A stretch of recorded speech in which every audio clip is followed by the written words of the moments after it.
Hey guys, Mike here. So this is gonna be the second part of the Dungeon Guide series, and with this one, we'll go over Junkyard. So let's get right into it. So timing this dungeon mainly depends on how well you utilize the bots, and you should try to get zap bots and grease bots as soon as you can. Most groups go left here for the 2 zap bots up on the hill, but instead of trying to compete for zap bots with others, you can go in this cave and get all 3 bots. For the oozes here, you just have to blind one and cheap shot the other, and you should be able to get both zap and grease bots and vanish to reset combat. Once you get those bots, you can keep going through the cave and get the last bot. Since the path of this dungeon depends on your party and where the aerial unit is located, I'll go over this one section by section. In the Gunker area, abilities you should be interrupting are slime bolts from the elemental and suffocating smog from the lurker. If your kick is down, you can also stun, gouge, or blind to put those abilities on cooldown.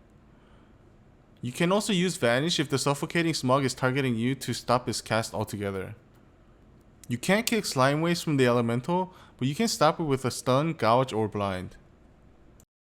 Acid splash from slimes can hurt, especially as ki gets higher, so you should use feint whenever you see the slime starting to clone itself.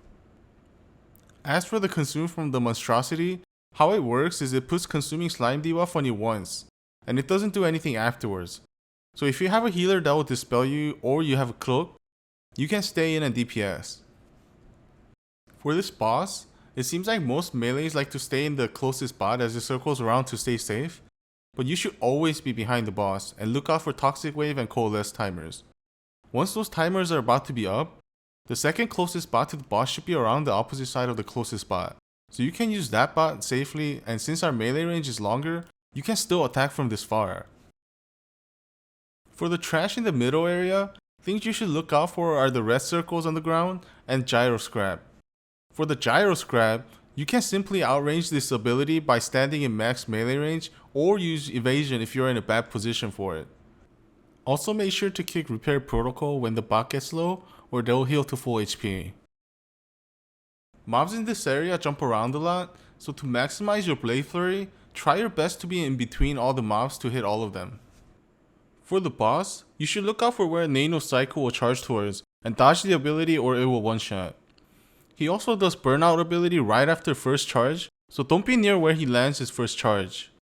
Once he gets off the cycle, you should look out for a Roadkill, which is a ground effect you need to dodge, and Bolt Buster, which is a frontal ability. But you can use evasion for either of them if you're in a bad position.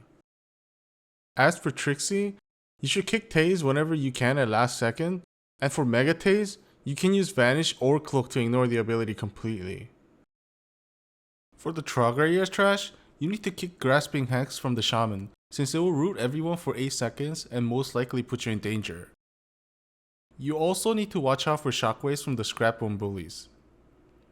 There will be a lot of fire circles on the ground to dodge, and the bot that casts Gyro Scrap is here as well, so watch out for those. Just like the last area, trash in this area also jumps around a lot, so try your best to be in between all of them to maximize damage. There's not much going on with this boss, and just make sure to not cloak the charge smash, as you won't be able to charge the bot or the coil around. You should also use feint during rumble to mitigate its damage. For the trash before the last boss, make sure to dodge the rapid fire, or if you're in a bad position for it, you can also use evasion to avoid the damage altogether.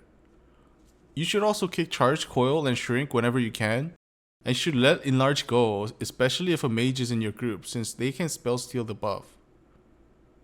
If you get the shrink debuff, you can cloak it off, or if it's down, just wait for a healer to dispel it. First phase of the last boss is pretty simple. You just need to dodge some blue swirls on the ground and the circles around the bots. He'll also occasionally put fulminating zap on you, and you can cloak it to avoid the damage from it. Also keep in mind that you can use kidney shot to stun the bots if they're getting too close without going in a circle. During the charge phase, there are multiple ways you can get to the charging station. The easiest way is to cloak and run through everything. If your cloak is down, you can grapple hook over everything as well, and just make sure to grapple to a safe spot from the bots.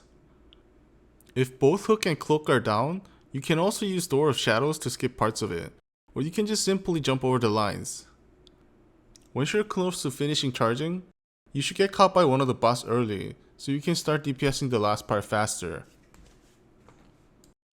That's all I got for Junkyard, and hope this guide helped you guys run this dungeon better. If you guys have any questions or tricks that I haven't mentioned, please leave it in the comments. Thank you guys for watching, and I'll see you guys next time.